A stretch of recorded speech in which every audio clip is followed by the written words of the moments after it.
I don't know where else to turn. I can't talk to my mom about this. She's already a wreck. I can't talk to my dad because, well, he's the reason I'm writing this. I did something, and I thought I was doing the right thing. I thought I was saving him. But now the house is filled with a silence that is so much worse than the screaming I wish I could hear. And I see the look in my father's eyes, and I know I've made a terrible, terrible mistake. I need help. I need someone to tell I need to do. We live in a nice house, the kind of place people move to when they want a family. A big yard, a picket fence, flower beds my mom fusses over. It was a normal, happy place to grow up, until the tree. It all started about 15 years ago. I was 10. My dad came home from work one day absolutely buzzing with an energy I'd rarely seen. He was a quiet man, a decent man, worked a steady job in logistics, and his passions were small and manageable. He loved gardening. It was his escape. On this day, he was holding a small, wrinkled paper bag. "Look at this," he said, his eyes shining as he showed me a single, gnarled, black seed. It was the size of a pigeon's egg, strangely heavy, and covered in faint, spiral patterns. Got it from a street vendor downtown. An old fella said it was special, said it would grow into a great tree, a king in our yard. Said it would cast its shadow over the whole house and protect us. I was 10. I thought it was cool. My dad was a sane, rational man, but he always got a bit poetic when he talked about his garden. I just figured he was exaggerating to make his only kid excited. We planted it together in the center of the backyard. It was a good memory. One of the last purely good ones, I think. The tree grew, and it grew fast. Faster than any tree has a right to grow. Within a couple of years, it was already taller than me. My dad was ecstatic. He tended to it like it was some kind of deity. He built a small, neat wooden fence around its base, not to keep animals out, but it seemed to designate its space as sacred. No one else was allowed to water it. No one else was allowed to prune it, not that it ever seemed to need it. It was his. For years, my mom and I just accepted it. It was Dad's hobby, his thing. When he was out in the yard, kneeling by the tree, we knew that was his time. We didn't interfere. We didn't think much of it. But the tree kept growing. And as it grew, my dad started to change. Subtly, at first. He'd spend more and more time out there. He'd come in for dinner with dirt under his fingernails and a distant, peaceful look on his face. He started talking about the tree not as a plant, but as a presence. "The tree is well today," he'd say. "It enjoyed the rain." We'd just smile and nod. By the time I was in my early 20s, the tree was a monster. It was a species none of us recognized. Its bark was a smooth, dark gray, almost black, and its leaves were a deep, waxy green that seemed to drink the sunlight. It towered over our two-story house, casting a vast, profound shadow over the entire backyard for most of the day. And that's when we really started to notice the wrongness. The first sign was the other plants. My mom's prize-winning roses, the vegetable patch, the cheerful little flowers she planted every spring, and anything that fell under the tree's shadow for more than a few hours a day would wither and die. The soil beneath it became barren, gray, and hard as rock. Then, the animals. Birds stopped nesting in our yard. The squirrels that used to chase each other across the lawn vanished. Even our family dog, a golden retriever, would refuse to go into the backyard. He'd stand at the back door, whining, his tail tucked between his legs, refusing to set a single paw in the shadow. But the worst change was in my father. His obsession became his entire existence. He quit his job. He said he needed to be home, to attend to the tree. He'd spend all day, from sunrise to sunset, sitting on a small bench he built directly under its densest branches. He just sat there. Sometimes we'd see him from the kitchen window, his head tilted as if he were listening to something. Sometimes his lips would move, and we knew, with a certainty that made us sick, that he was talking to it. My mom and I tried to reach him. We pleaded. We begged. "Honey, please," my mom would say, her voice breaking. "Come inside, eat something. You look so thin." He'd just shake his head, a slow, placid smile on his face. "I'm not hungry. The shadow is enough. It's so peaceful here. It comforts me. It can comfort you, too, if you just come and sit with me." We never did. There was something about that shadow. It wasn't just a lack of light. It felt cold. It felt heavy. It felt hungry. Standing at the edge of it felt like standing at the shore of a deep, dark ocean. You knew you shouldn't step in. The last weeks were the breaking point. He stopped coming inside at all, except to sleep in his chair in the living room for a few fitful hours. He was wasting away. His skin was pale and waxy.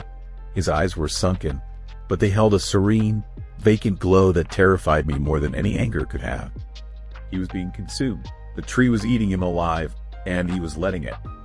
I decided I had to do something. I had to save him. The tree had to go. I waited until night. I watched through the window until he finally, reluctantly, came inside and slumped into his armchair, falling into his usual restless sleep. The house was silent. My mom was asleep upstairs. This was my chance. I grabbed the heavy wood-splitting axe from the garage. My hands were sweating, my heart pounding a frantic, terrified rhythm against my ribs. I stepped out the back door. The yard was bathed in the pale, ethereal light of a full moon, but the ground beneath the tree was a pit of absolute blackness. I stepped into the shadow. The cold was immediate, shocking. It wasn't a natural cold. It was a deep, draining cold that seemed to pull the warmth directly from my bones. I walked to the base of the tree. Its smooth, black bark felt strangely slick to the touch, almost like skin.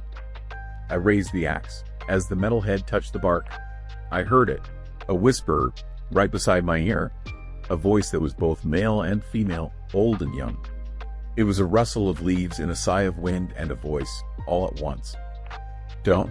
I stumbled back, my heart seizing in my chest. I looked around wildly. The yard was empty. I had to have imagined it. It was the wind. It was my own fear talking back to me. It had to be. I steeled myself, spat on my hands, and swung the axe with all my might. Thwack.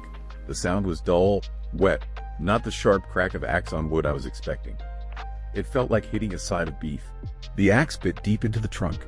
I wrenched it free, and a dark liquid, black in the moonlight, began to ooze from the gash.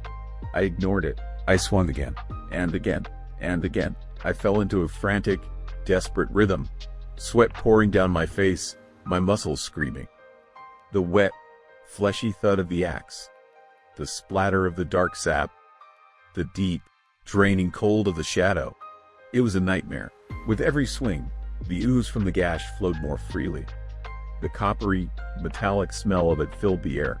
It was a smell I knew, a smell that had no business being here. It was the smell of blood.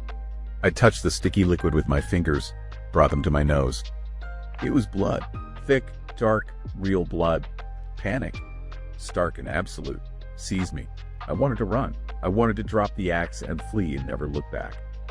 But then I thought of my father, of his vacant, smiling face, of him wasting away on his bench. I couldn't stop. I had to finish it. I screamed, a raw, wordless sound of rage and fear, and I put everything I had into the last few swings. The gash widened, the tree groaned, a deep, shuddering sound that seemed to shake the very ground. And then, with a final, tearing shriek of splintering matter, it fell. It crashed into the yard with a ground-shaking boom, its great branches shattering my mom's empty flower pots. Silence. The shadow was gone. I was panting, leaning on the axe, my body trembling with exhaustion and adrenaline. My eyes were drawn to the stump, to the place where I had cut it. I pulled a small flashlight from my back pocket and aimed the beam at the wound. The inside of the tree wasn't wood. It was a chaotic, fibrous mass of what looked like dark red muscle and pale, glistening sinew, all woven around a central, horrifying core. Where I had cut the tree in half, I had also cut it in half. Embedded in the center of the trunk, integrated into its very being, was the torso of a human being. I could see the curve of the ribcage, the shape of the spine, the pale, rubbery look of preserved flesh. I had cut it clean through. The dark blood was still pouring from it, soaking into the ground. I didn't know what to do. I couldn't scream. I couldn't move. My mind simply stopped. What was this? Who was this? Was this what my father had been talking to? Burn it. The voice came from behind me. It was quiet, raspy, and broken. I spun around, my flashlight beam cutting wildly through the darkness. My father was standing at the edge of the patio. He wasn't looking at me. He was staring at the fallen tree, at the mangled, bleeding stump. And the expression on his face, it was the most profound, gut-wrenching sadness I have ever witnessed. The vacant serenity was gone, replaced by a grief so deep it looked like it had cracked his very soul. "Dad," I whispered. "We have to burn it," he repeated, his voice hollow. "All of it, now." We worked together in a grim, silent ritual. We hacked the branches and the great trunk into manageable pieces. We dragged them into a pile in the center of the yard. My father moved like an old man, his newfound clarity costing him all his strength. He never once looked at the horrifying thing at the heart of the trunk. We doused the pile in gasoline, and my father threw the match. The fire went up with a roar, a greasy, black smoke that smelled of burning meat and something else, something acrid and deeply wrong. We stood there for hours, watching it burn, until the great tree that had dominated our lives was nothing but a pile of glowing embers and a scorched black circle on the lawn.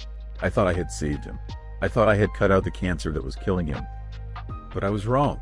It's been a week. The tree is gone. The shadow is gone. My father, he's inside. He eats what my mom puts in front of him. He sleeps in his own bed. He's physically present, but he's not here. The obsession is gone, but the peace, twisted as it was, is gone, too. It's been replaced by a constant, humming anxiety. He paces the house. He stares out the window at the empty space in the yard. He jumps at every unexpected sound. He doesn't speak, not a single word since that night. He just looks at me sometimes, with those haunted, broken eyes. And I feel like I'm the monster. I destroyed the thing that was consuming him. And in doing so, I seem to have destroyed him, too. I traded a smiling zombie for a silent, terrified ghost. What was that thing? What did I do? And how? How do I fix my dad?